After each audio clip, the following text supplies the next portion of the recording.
సూర్య ప్రశస్తి అనే ప్రవచనానికి మీకందరికీ హృదయపూర్వకంగా స్వాగతం పలుకుతున్నాం. మాఘమాసం అంటే సూర్యుడికి చాలా ప్రత్యేకం. మాఘపు ఆదివారం ప్రత్యేకంగా పరమాన్నం వండుకొని తింటాం. అది హిందూ సంప్రదాయం. ఆ సూర్యుడి పేరు మీదే ఆయన చేస్తున్నదంతా మానవ సేవ కాబట్టి సూర్యోదయం, సూర్యకాంతి, దాని మహిమ, దాని ప్రయోజనాలు, అది మనకి ఇచ్చేటువంటి ఆరోగ్యం, ఆనందం అన్నీ చక్కని కవిత్వం రూపంలో చెప్పుకుంటూ మనం అటు మాఘమాస సేవ, ఇటు మానవ సేవ కలిపి చేసుకుందాం. ఉదయ సూర్యుని ఓలెనొప్పారు ప్రేమ, సురుస్సురన్నచో ఓదార్చు ప్రేమ. అమ్మ ఉదయ సూర్యుని ఓలెనొప్పారు ప్రేమ, ఉసురుస్సురన్నచో ఓదార్చు ప్రేమ. హృదయాన మాత్రమే ఇమిడడి ప్రేమ, ఈ రేడు లోకాల నిమిడించు ప్రేమ. ఉదయ సూర్యుని ఓలెనొప్పారు ప్రేమ, ఉసురుస్సురన్నచో ఓదార్చు ప్రేమ. హృదయాన మాత్రమే ఇమిడడి ప్రేమ, ఈ రేడు లోకాల నిమిడించు ప్రేమ. పది నెలల్ మోయగా పండిన ప్రేమ, 10 కాలముల పాటు పదిలమౌ ప్రేమ. 10 నెలల్ మోయగా పండిన ప్రేమ, 10 కాలముల పాటు పదిలమౌ ప్రేమ. పరమ 10 కోట్లకైనను పడిపోని ప్రేమ, 10 కోట్లకైనను పడిపోని ప్రేమ. పరమాత్ముడైనను పడిచచ్చు ప్రేమ. మన తల్లి తరువోజ మన పూజ, మన జన్మమున కామె మధుమాధవీజ. తల్లి ప్రేమ ఎటువంటిది ఏంటి? ఉదయ సూర్యుని ఓలె నొప్పారు ప్రేమ. జగత్తుకంతటికి సూర్యోదయం కాగానే సంబరంగా ఉంటుంది.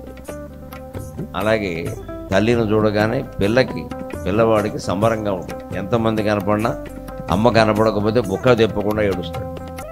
అందుకని ఉదయ సూర్యుని ఓలే నొప్పారు ప్రేమ, ఉసురుస్సురన్నచో ఓదార్చు ప్రేమ.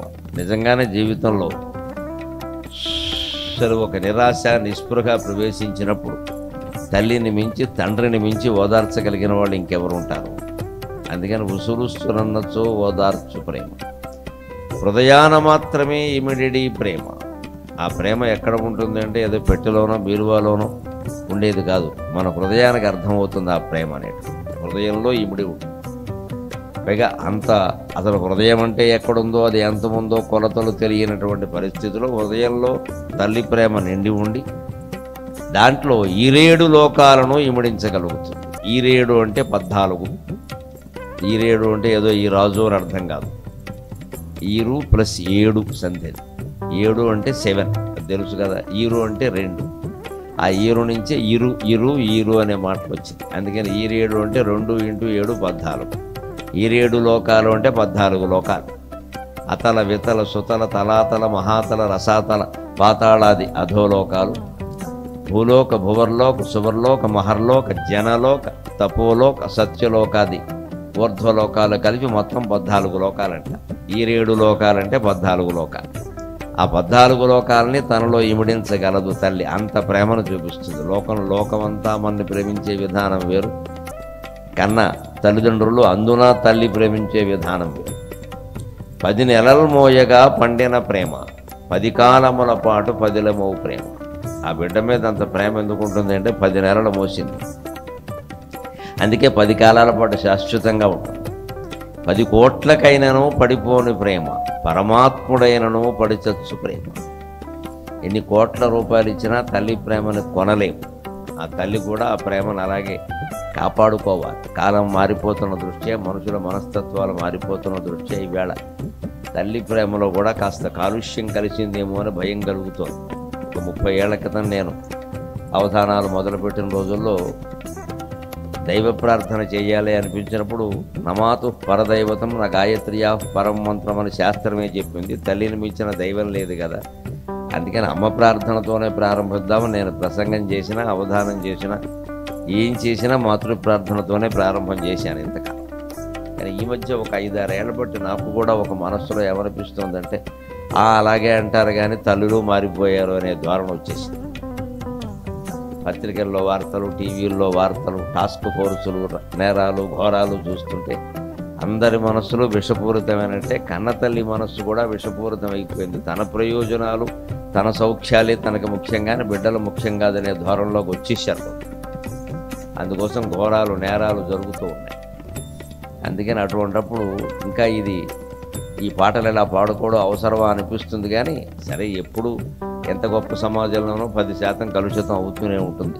ఇంకా బాగానే ఉంది. పైగా మనం చెబుతూ ఉంటే ఆ కాలుష్యం కూడా ఆగుతుందనే గొప్ప నమ్మకంతో ఈ ప్రార్థన చేస్తున్నాం.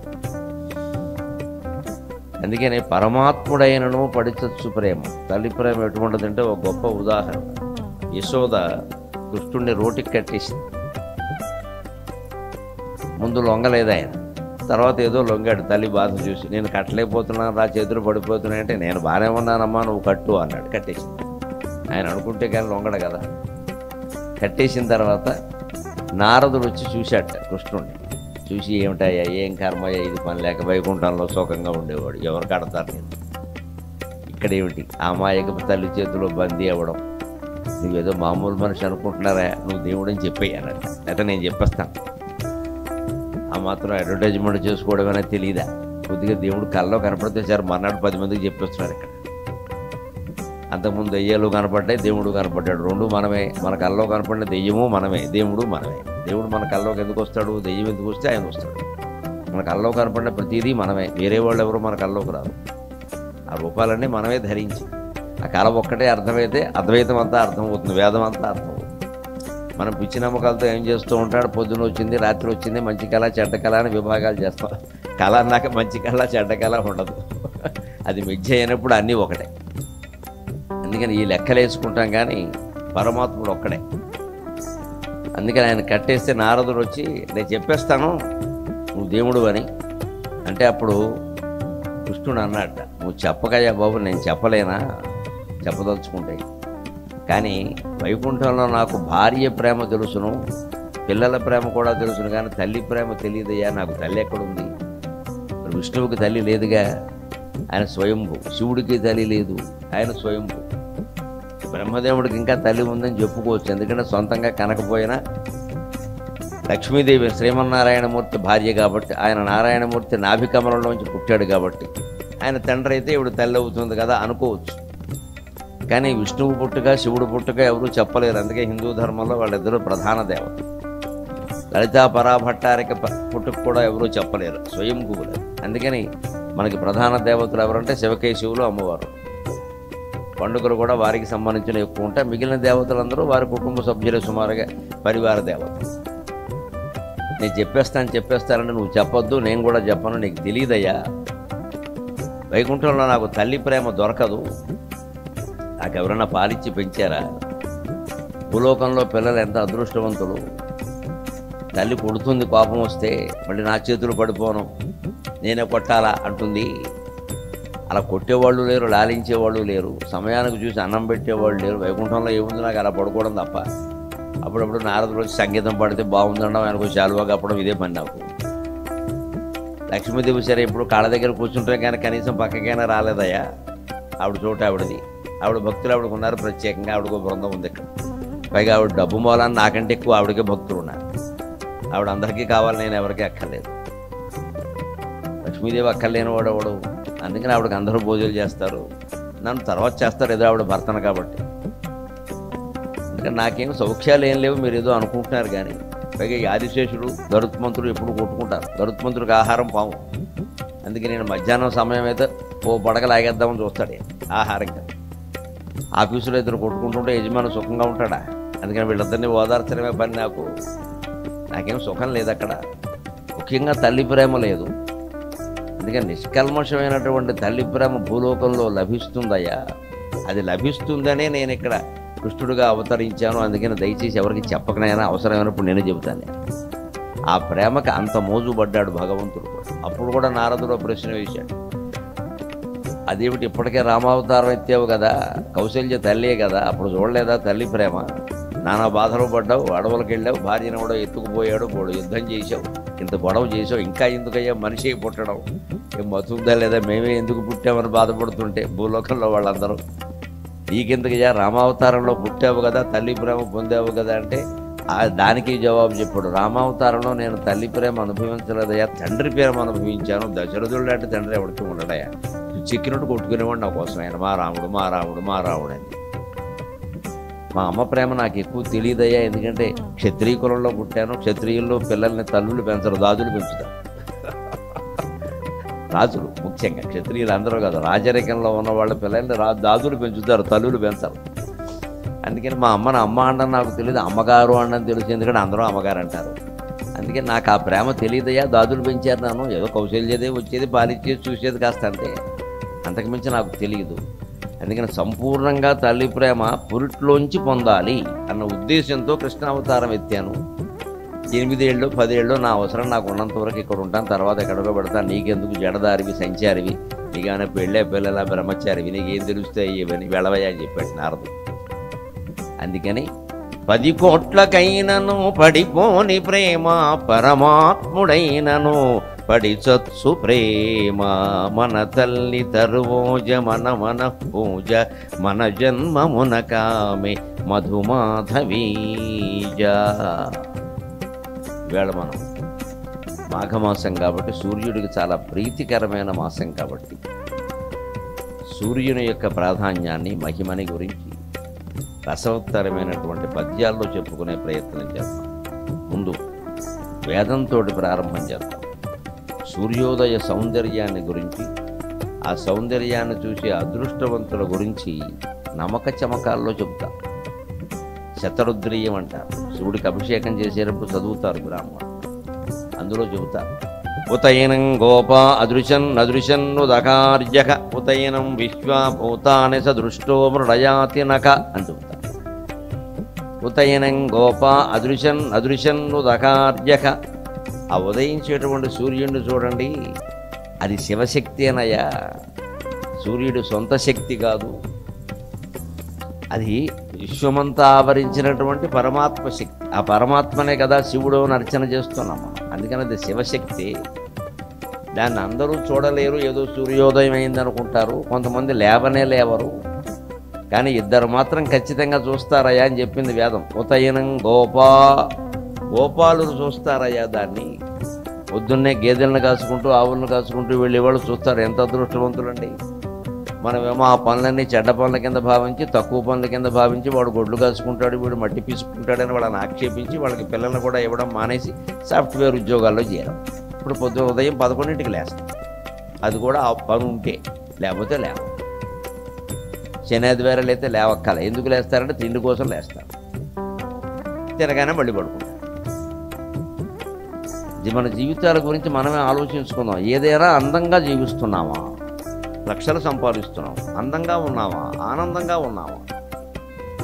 అందంగా ఉన్న వాళ్ళందరూ ఆనందంగా ఉంటారని చెప్పలేము, కానీ ఆనందంగా ఉన్న వాళ్ళందరూ అందంగా ఉంటారు ఖచ్చితంగా. ఎలా ఉన్నా సరే, పొట్టిగా ఉన్నా, పొడుగ్గా ఉన్నా, ఏ రంగులో ఉన్నా, ఎలా ఉన్నా, ఒంటి మీద ఏమైనా మచ్చలు ఉన్నా సరే ఆనందంగా ఉంటే అందంగా ఉంటాం.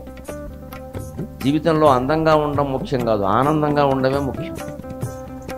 ఆనందం డబ్బెట్టు కొనుక్కుంటే రాదు, ఉన్న ఆనందాన్ని ఆస్వాదించగలిగితే చాలు. ఇప్పుడు ఆరు బయట ఇలా మాట్లాడుకోవడం ఎంత ఆనందం ఇది. నేను ఎన్నో పెద్ద పెద్ద వేదికల మీద మాట్లాడాను. రేపు తెల్లారితే కేరళ పెడుతున్నాను, అక్కడ ఏదో తెలుగు మహాసభలు జరుగుతున్నాయి, అక్కడ ఏదో అంతర్జాతీయ వేదికలన్నీ ఉంటాయి. కానీ అన్నిటికంటే నాకు ఈ మధ్యలో ఇంత పెద్ద భవనాల మధ్యలో ఇక్కడ కూర్చొని మాట్లాడుతుంటే ఎలా ఉందంటే, మా ఇంట్లో మా అరుగు మీద కూర్చొని మాట్లాడుతున్నట్టుంది. మా పల్లెటూరులో మా ఊరు అరుగు మీద మాట్లాడుతున్నట్టుంది. పూర్వం పల్లెటూరులో అరుగుల మీద కూర్చొని మాట్లాడుకునేవాడు. అరుగుల మీద కూర్చొని పొన్నమనాడు రాత్రి అయితే 12ంటికి 1 గంట వరకు మాట్లాడుకునేవాడు అరుగుల మీదే. అలా ఉంది.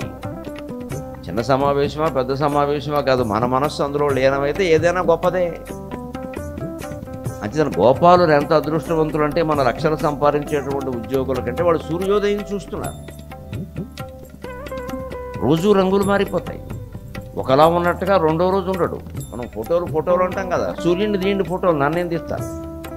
ఉదయించే సూర్యుడిని తీయండి, నిమిషానికి 1 ఫోటో తీయండి, 10 ఫోటోలు తీయండి, ఒక ఫోటోలో ఇంకో ఫోటో ఉండదు. అన్ని మార్పులు వస్తాయి.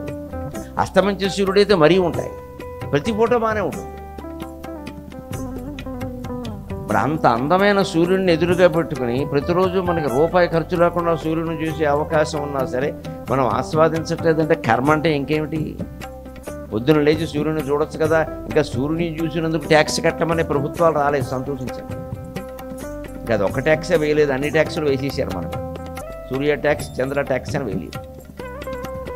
బయటకు వచ్చి చంద్రుని చూసి ట్యాక్స్ కట్టు, డబ్బులు లేకపోతే అలాగే ఉంటుంది. మరి అంత దరిద్రం ఇంకా రాలేదు కదా, అందుకని హాయిగా బయటకు వచ్చి చూడొచ్చు కదా.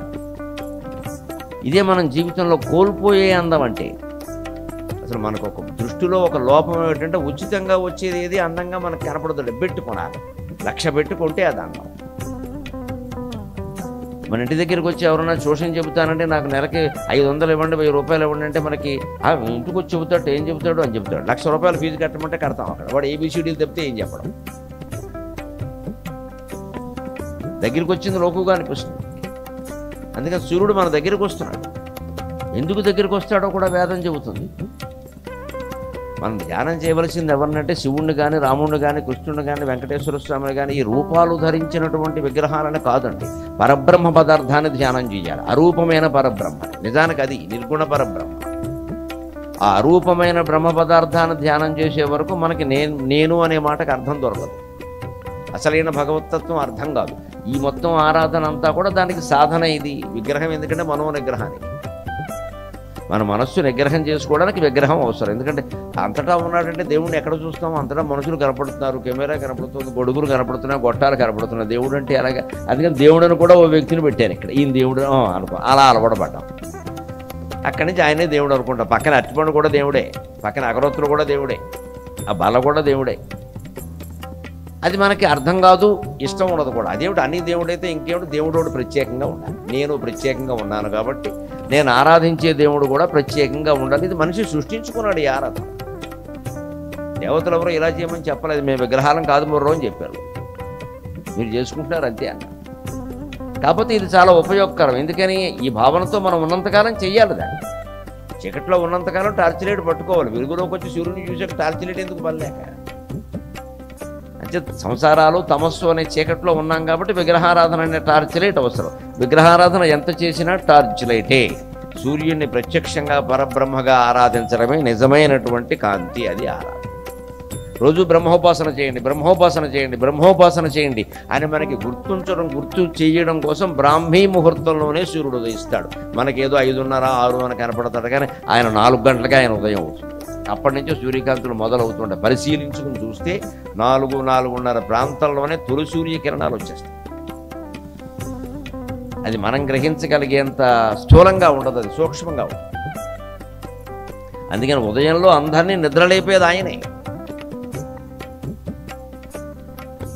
అందుకే పూజయేశ్వ వివస్వంతం భాస్కరం భువనేశ్వరం అంటారు ఆదిత్య హృదయంలో. భాస్కరం భువనేశ్వరం ఉద్యంతం సముద్యంతం భాస్కరం భువనేశ్వరం. అదుగో సముద్యంతం ఉదయిస్తున్నాడు, ఉదయిస్తున్నాడు, ఉదయిస్తున్నాడు, పైకి వస్తున్నాడు, ఆయన ఆరాధించండి.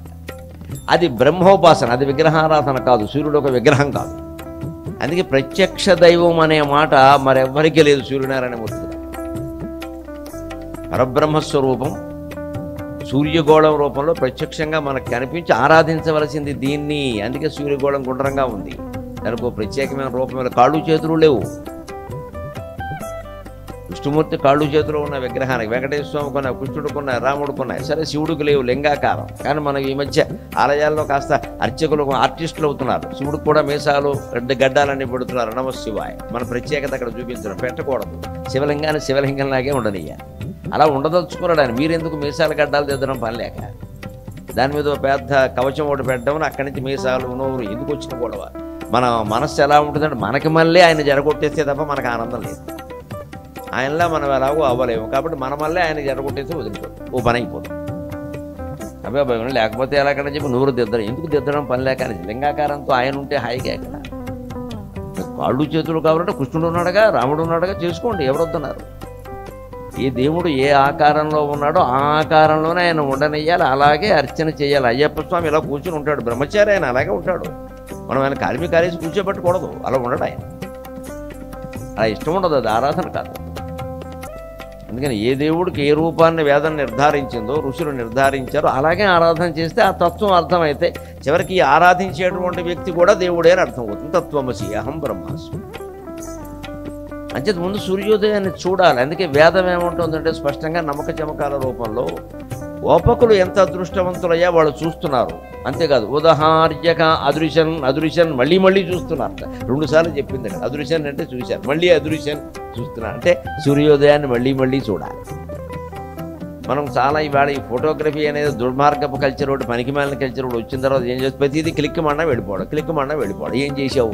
నీ ఫోన్లో ఉందో చూసావా? ఫోన్లో సూర్యుడికి ఆకాశంలో సూర్యుడికి చాలా తేడా. నేను గొప్ప ఫోటోగ్రఫీ అని ఏదైనా బిరుదు పొందడానికి ఉపయోగిస్తుందేమో కానీ నీకు మనస్సులో ఆనందం కలగదు. అందుకే సరిగ్గా మనం ఏ దృశ్యాన్నైనా ఆస్వాదించాలంటే ఫోటోలు తీయకూడదు. ఒకసారి ఫోటో తీసాము అంటే ఇక దాన్ని చూడం, మన మనస్సులో చెడిపోయింది. ఇక ఫోన్లో చూస్తామంటే చూడం. రోజు 100 ఫోటోలు తీస్తుంటే ఏం చూస్తాం? మనమే తీసుకోవడం మొదలెట్టే ఈ మధ్య సెల్ఫీలని. ఇంట్లోనే ఓ 16 ఫోటోలు దిగడం, రైలు ఎక్కితే ఇంకో 36. ఇంక మన ప్రపంచం అంతా పోయింది, మనమే ఇంకా మొత్తం ఈ సెల్ఫీలు పిచ్చి అంతా చివరికి సెల్ఫిష్ నేచర్, స్వార్థం ఎక్కువైపోతుంది. ఇంక నువ్వు తప్పితే నీకెవరు అందంగా కనపడవు. ఎంత గొప్ప ప్రదేశానికి వెళ్ళినా సరే, హిమాలయాల్లో మానస సరోవరం దగ్గరికి వెళ్ళినా సరే మనం అక్కడ నిలబడి ఫోటో దిగాలి. మనం ఎందుకండి, మన మొహం ఎక్కడ, మానస సరోవరం ఎక్కడ? దాన్ని జరగొట్టడం అనవసరంగా, మనకి ఇదో స్వార్థం ఇక్కడ. ఇంత చేస్తే ఆ మానస సరోవరం ఫోటో తీసామనుకోండి, పూనా తరంగాలు కానీ ఆ చెరువు కానీ గట్టు కానీ కనపడదు. ఆ రోజు ఇంకాస్త మంచి చీర కట్టుకోవలసింది. నమశివాయ. మానస సరోవరం ఎగిపోయింది, మంచి చీర మిగిలింది. ఇది మన మనస్తత్వం. ఇందుకే మనం సుఖంగా ఉండలేము, ఆనందంగా ఉండలేము. మానస సరోవరం చూడడానికి వెళ్ళావు, నువ్వెందుకు ఎక్కడ? అక్కడ అప్పటికే తీసిన ఫోటోగ్రాఫర్స్, ప్రొఫెషనల్ ఫోటోగ్రాఫర్ చాలా బాగా తీస్తారు, అద్భుతంగా తీస్తారు. అవి చౌకగా కూడా ఇస్తారు, పెద్ద ఖరీదు కూడా ఉంటుంది. ఆ ఫోటో తెచ్చుకో కావాలంటే, చాలా అందంగా ఉంటుంది, నిజంగా చూసినట్టు ఉంటుంది. అది మనమే నేర్పున్న వాళ్ళం కాదు కదా, మనకి అది నచ్చదు, మనం తీయాలి. ఇది కూడా ఒక మనం తీయాలి, మనం ఉండాలి. ఇక నువ్వే ఉన్నావు, మానస సరోవరం లేదు అక్కడ. అది చూసినప్పుడల్లా మనమే మనకు గుర్తొస్తూ ఉంటాం. ఏమో ఉన్నాను, బాగానే ఉన్నాను కానీ నవ్వలేదు, మళ్ళీ నవ్వుతూ ఇప్పుడు మానస సరోవరానికి వెళ్ళాలి. అందుకే మన బతుకులో నవ్వు ఉండదు, ఏడిపే ఉంటుంది. ఆ దొరికిన క్షణాన్ని వెంటనే సద్వినియోగం చేసుకోవాలి తప్ప దాన్ని దోచేద్దాం అనే ఆలోచన పనికిరాదు. ప్రకృతిని ఆస్వాదించడం అంటే అంతే. ఆ బ్రాహ్మీ ముహూర్తంలో లేచి చూడాలంటే అప్పుడే చూడాలి. దాన్ని చెంబులో పెట్టి దాస్తామా, లేకపోతే ఫోటో తీసి తర్వాత చూస్తాం? సూర్యోదయాన్ని 5 గంటలు 5:30 సమయంలో చూస్తే ఉండే ఆనందం 7 గంటలకు చూద్దామంటే కుదరదండి. నువ్వు ఫోటో తీసి 7 గంటలకు చూసినా ఆ అందం ఉండదు. అందుకే ఉతైనం గోప అదృశన్ అదృశన్ను దహార్జక ఉదహార్జక, నీళ్లు తెచ్చేవాళ్ళు చూస్తున్నారయ్యా అన్నారు. పూర్వం ఆడవాళ్ళు బిందెలతోటి, మగవాళ్ళు కావళ్లతోటి నీళ్లు తెచ్చేవారు. ఇప్పుడు కాస్త బలం ఎక్కువ కాబట్టి కావడి 2 బిందెలు పట్టుకొచ్చేవాడు. ఒకసారి అందులో 4 బిందెలు పెట్టేవాడు. ఆడవాళ్ళు కూడా తక్కువేం కాదు, 2-3 బిందెలు పైన పెట్టి పట్టుకొచ్చేవాడు. వాళ్ళు కూడా ఏదో ఒక రకంగా సూర్యుడిని చూస్తారు. సూర్యభగవానుడు అమ్మ దండం పెట్టుకోండి అమ్మా అని అంటూనే అలాగే 2 చేతులు వదిలేసి దండం పెట్టుకుంటారు బిందెలవు.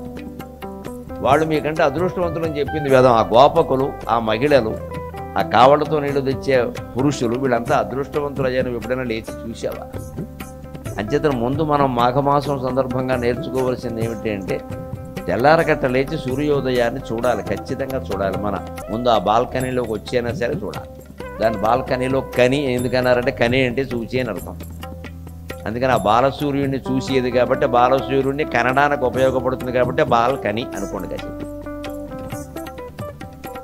అదేదో తోచింది వాడు బారేశాను, గొడవలేదు. ఎవడో పుట్టించకపోతే పదాలు ఎలా పుట్టే, వేరే వీడుకో వేరతాడన్నాడు మాయాబజార్. అందుకని బాల్కనీకి కొత్త అర్థం ఏంటంటే బాలసూర్యుడిని కనడానికి ఉపయోగపడేది బాల్కనీ. సరే, అది బట్టలు ఆరేసుకోవడానికి కాదు, తర్వాత ఆరేసుకోవచ్చు, 9ంటికి ఆరేసుకోవచ్చు. లేకపోతే ఎవరికో పోజు కొట్టడానికి కాదు, ఏదో పోజులు కొడుతూనే ఉన్నాం జీవితం అంతా. అది బాలసూర్యుడిని కనడానికి. ఆ ఆనందంగా చూస్తేనండి మన నిజంగా మనస్సులో ఉండేటువంటి రాగద్వేషాలు పోతాయి. ముఖ్యంగా ద్వేషం తొలగిపోతుంది. ప్రపంచం అంతా సూర్యకాంతితో నిండిపోయినట్టు కనిపిస్తుంది. అప్పుడు వెంటనే లలితా సహస్రంలో నామం గుర్తొస్తుంది. నిజారుణ ప్రభాపూర మధ్య బ్రహ్మాండ మండల. అది బాలసూర్యుడిని ఉద్దేశించింది.